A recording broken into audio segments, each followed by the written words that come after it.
పచ్చదనం ఎంతో ఆహ్లాదకరం. ఈ పచ్చదనం ఆషామాషి గ్రీనరీ కాదు, పిచ్చి మొక్కల సమూహం కానే కాదు. ఇది ప్రపంచాన్ని పోషించే, ఆకలిని శాసించే పచ్చదనం.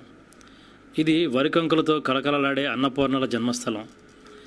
ప్రపంచాన్ని ఇప్పుడు ఎవరు నడిపిస్తున్నారు? ఈ ప్రశ్నకు చాలా సమాధానాలు వస్తాయి.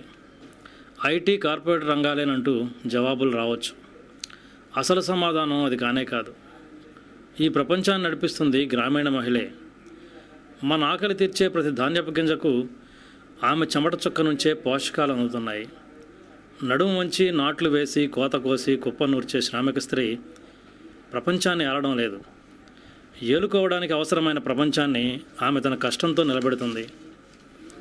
ధాన్యపు ఉత్పత్తిలో ప్రపంచ మహిళల భాగస్వామ్యం 50% పైనే ఉంది. ప్రపంచానికి అన్నం ముద్దను అందించే శ్రామిక స్త్రీలలో పేదరికం తగ్గకపోగా రెట్టింపు అవుతున్న దాఖలాలున్నాయి.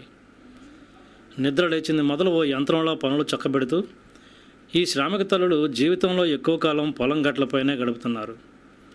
ఆకాశం, మట్టి, గాలి, నీరు వీటితో పాటు సంచరిస్తూ, సంకోచిస్తూ, వ్యాకోచిస్తూ అరకొర జీవన ప్రమాణ స్థాయిలో కొట్టుమిట్టాడుతున్నారు.